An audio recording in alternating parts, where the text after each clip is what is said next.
Good morning, students. Welcome to the class on rearrangements. Rearrangements mostly involve in the generation of a carbocation and then rearranging to a more stable product. When we heat an organic compound with molecular formula C10H16, either in the presence of a Lewis acid or without Lewis acid, it leads to adamantane.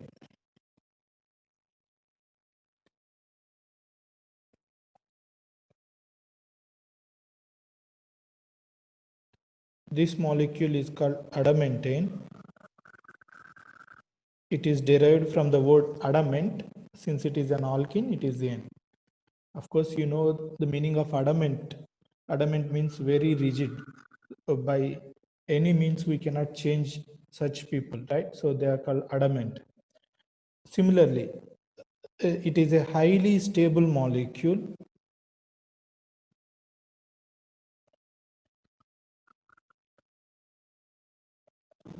It is very difficult to do some chemical reactions on adamantane. So because of its stability, it was named as adamantane. So conversion of any organic compound with molecular formula C10H16 by heating with a Lewis acid to adamantane is called ski layer adamantization. How this ski layer adamantization will occur? In every rearrangement reaction, the first step is the generation of carbocation. Here, Lewis acid and tertiary butyl chloride will react to generate the cationic initiator. This cationic initiator, please mute yourself.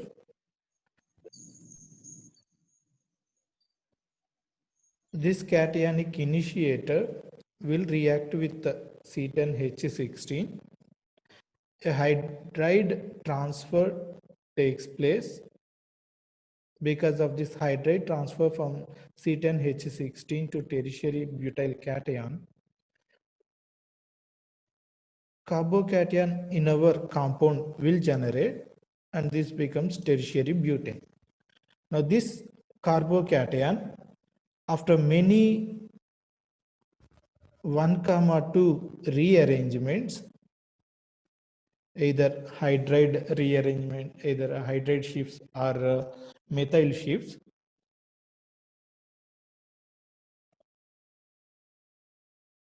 it will be converted to adamantane. Of course, we cannot discuss the complete mechanism here, but it will be like many 1,2 hydrogen hydride and methyl or alkyl rearrangements that finally generate the adamant. So that means any organic compound with molecular formula C10H16 can be converted to adamant under the treatment of Lewis acid and thermal conditions.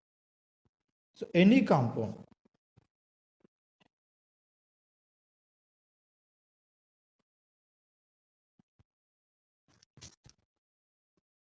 so this is what is called ski layer adamantization.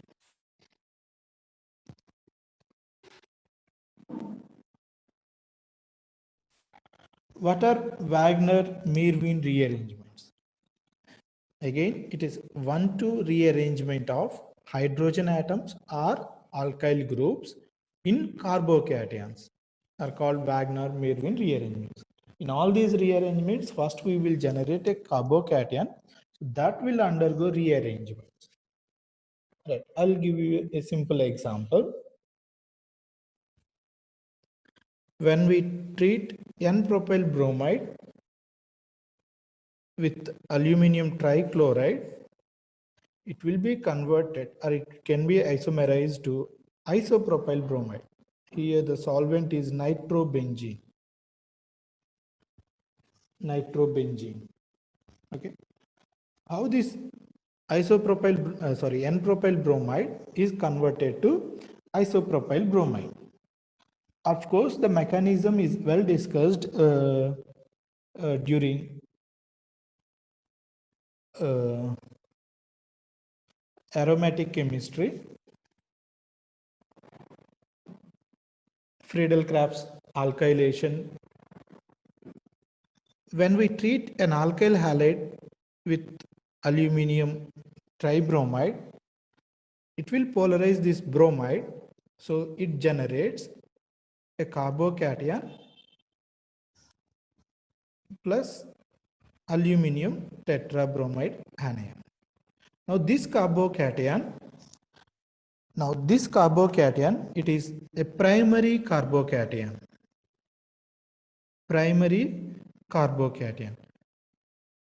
Of course, we know when there is a possibility for the generation of more stable carbocation, then less stable carbocations will undergo rearrangement to generate that more stable carbocations. On this carbon, of course, we have two hydrogens.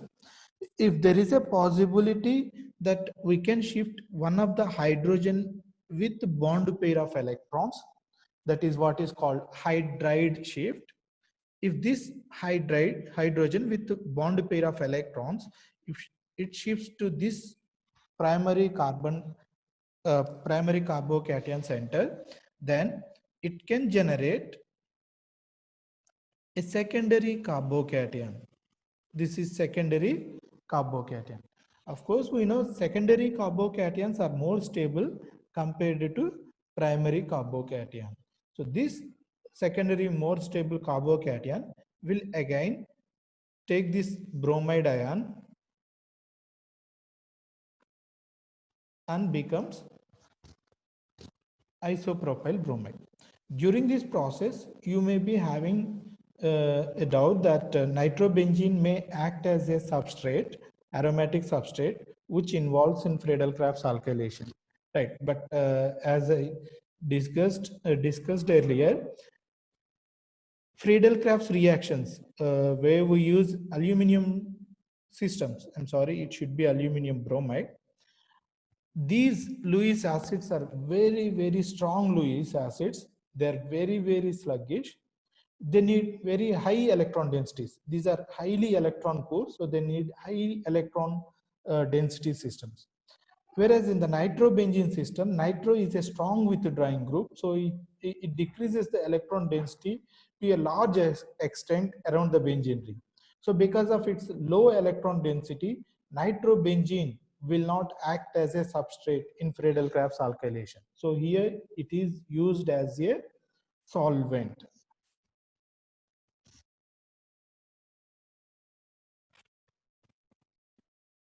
Here it is 1,2 hydride shift, H minus shift.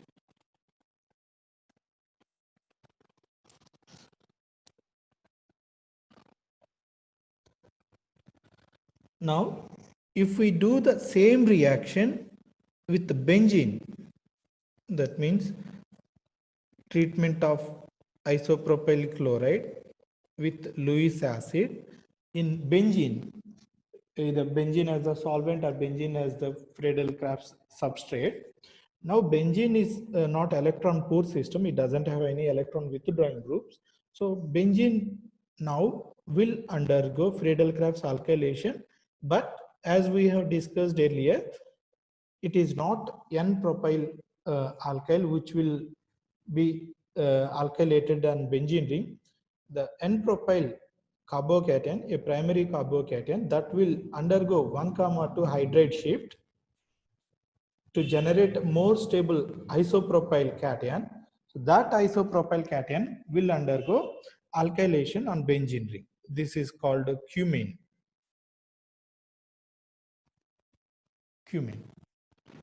Now, if you look at this example, this is a secondary carbocation. If we do the Friedel-Crafts alkylation, Then yes, this is a secondary carbocation. Of course, it is stable. So it will directly undergo alkylation.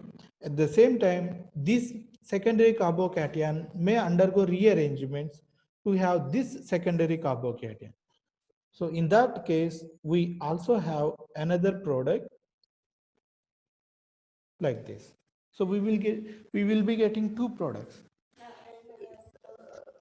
You may raise a question that here it is a secondary carbocation. Even after 1,2 rearrangement, again it is generating a secondary carbocation. Then which one will be more stable among the two possible secondary carbocations? You know, this secondary carbocation and this secondary carbocation both are almost equally stable.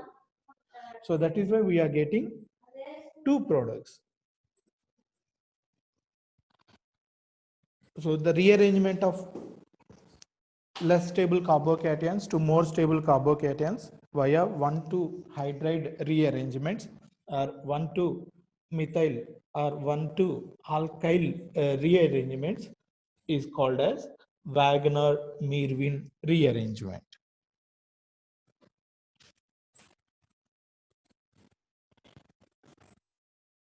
When this isobutyl chloride is treated with aluminum trichloride, what is the product?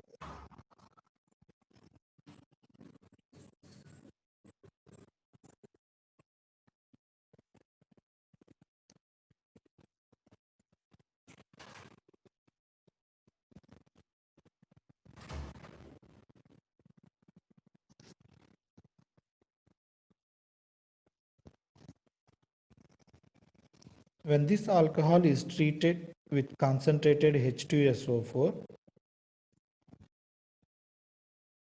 generally what we say dehydration, when we want to do dehydration on this alcohol, it generates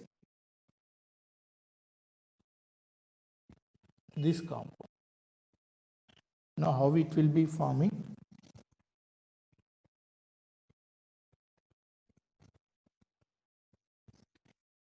Here the primary carbocation which is generated will undergo 1,2 hydride rearrangement.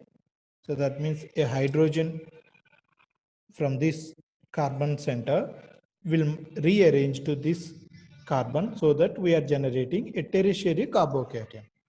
So because of this 1,2 hydride rearrangement, we are generating a more stable tertiary carbocation. So that tertiary carbocation will undergo halogenation. So what we are getting is from isobutyl chloride to tertiary butyl chloride. Here, when we treat this alcohol with concentrated H2SO4, this alcohol first gets protonated and then it undergoes dehydration to generate this secondary carbocation. So here what we are generating this secondary carbocation. This secondary carbocation, of course, after methyl migration 1,2 methyl shift, methyl group with bond pair of electrons will undergo rearrangement.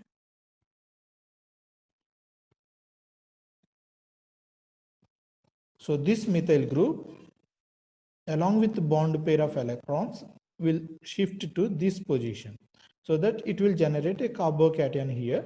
So that generated carbocation is a tertiary carbocation. Okay.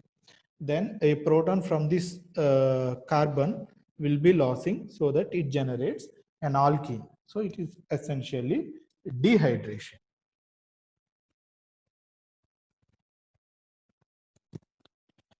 This 1,2 methyl rearrangement is called as Namatkin rearrangement.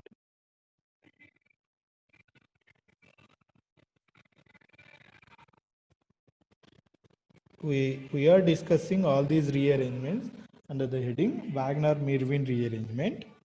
But if it is purely 1,2 methyl rearrangement, methyl shift, then it is called Namatkin rearrangement. I'll give you some more example for this.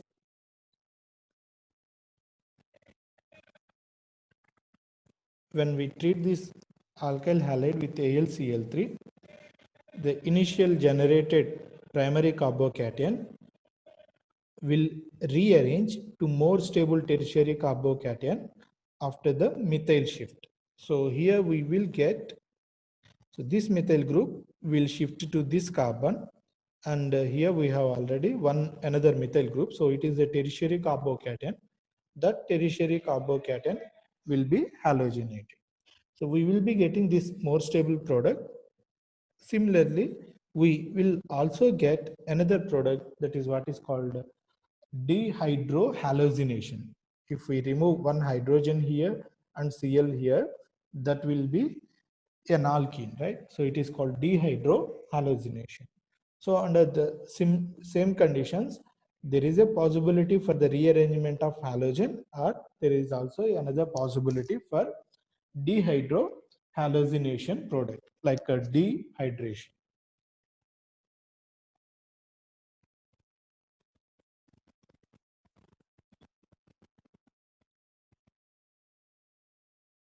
In this case, there is no there is no rearrangement of alcohol. It is purely dehydration. So after methyl shift, it will undergo dehydration. So here also it is 1,2 methyl shift. So it is again an example for Namatkin rearrangement. When we have alkyl halides, we can also generate carbocations from alkyl halides by using silver reagents. Silver reagents, silver is having good affinity for halogens. When we are doing inorganic analysis in the lab for the identification of halide ions, what we will do, we will add some silver nitrate solution. If some halide is there, we will get some precipitate, right? So that means silver halides are very stable compounds. So wherever halogen is there, when we add silver, it will immediately generate silver halide. So this iodide ion will be taken away by silver. So we are generating a carbocation here. Then that carbocation will undergo rearrangement to more stable tertiary carbocation after 1,2 methyl shift. Now we are adding water. So this water will add to the carbocation so that it generates this alcohol.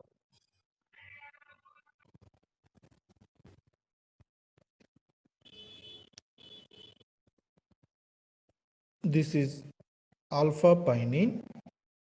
Generally, we will write this bridge above the plane.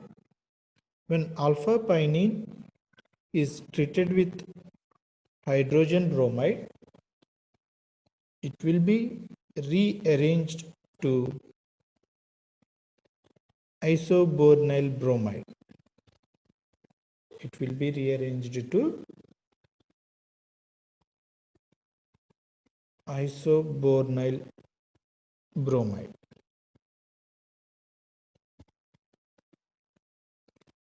How this conversion will occur? When we treat this alkene with acid, proton source, then double bond will be protonated so that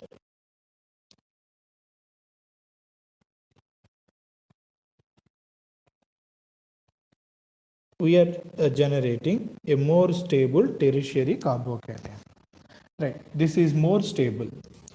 But what we are having in this molecule is we are having another highly strained four-membered ring. Highly strained four-membered ring.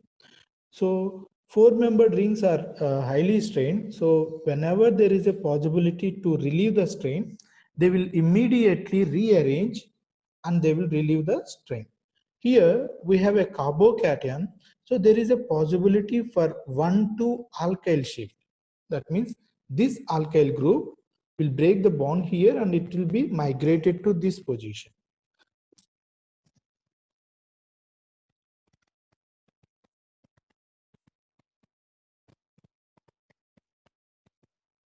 Because we are losing electrons from this carbon, we are generating. Here it is a tertiary carbocation, but here it is secondary carbocation. Though the rearrangement leads to a more stable carbocation to less stable carbocation, but still what is important is the relief in the strain of four-membered ring.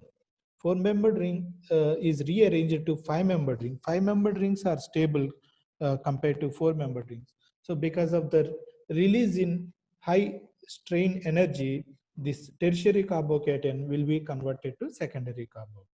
Then this bromide ion will attach here. So we are getting isobornyl bromide.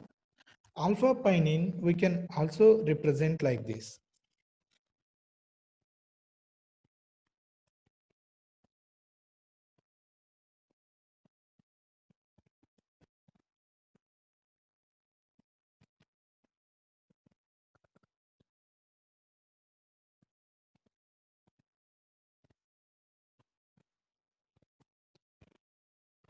After rearrangement, this bridge will become here.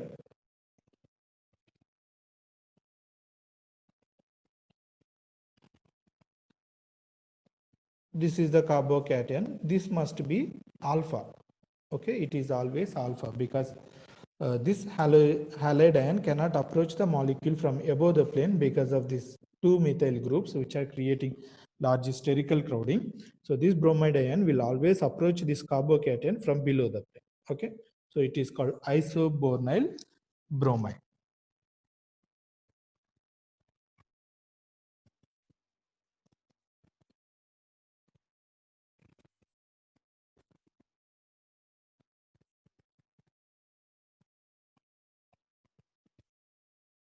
This is called isobornyl. Isobornyl halide, isobornyl. When isobornyl is treated under similar acidic conditions, it is undergoing a rearrangement to generate this. Now, how do we explain the formation of this product from isobornyl? When we treat this alcohol with acid, first alcohol will undergo protonation so that it becomes OH2 plus. Water is a leaving group, so we will have loss of water which generates this carbocation. Right. This is a secondary carbocation. In this molecule, here, this alkyl group will undergo migration from this carbon to this carbon. So again, it is a 1,2 alkyl shift. 1,2 alkyl shift. But what is important to discuss is how this alkyl group will undergo rearrangement. Right. So this is what is called anti-periplanar bond migration. Anti-periplanar bond migration.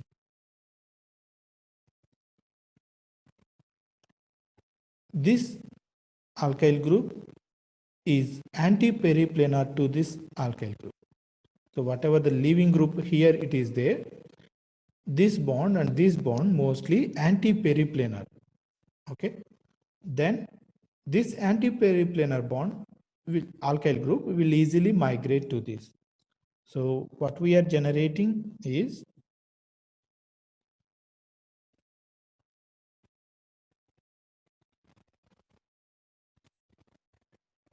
this is the carbocation. This carbocation we need to rearrange it. That means you can convert this you can just rearrange this into this shape.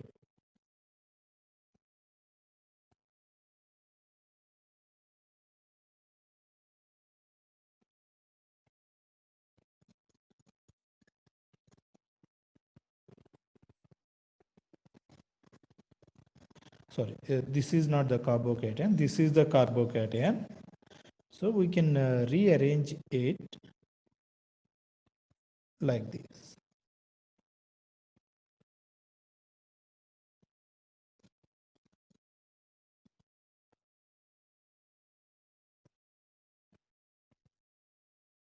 Okay, this methyl group was not there in the given system. Right, so this will undergo rearrangement. This anti-periplanar bond will migrate so that it generates this secondary carbocation. Of course, here also it is secondary carbocation, here also it is secondary carbocation, but because of its anti-periplanar nature, this alkyl group will easily undergo rearrangement. So this we can rearrange like this. You see, this is the bridge, this is the bridge. This side, these two carbons, this methyl was not there, right? So these two carbons, these two carbons, these two carbons, these two carbons. This can easily undergo 1,2 methyl rearrangement and loss of proton will generate this.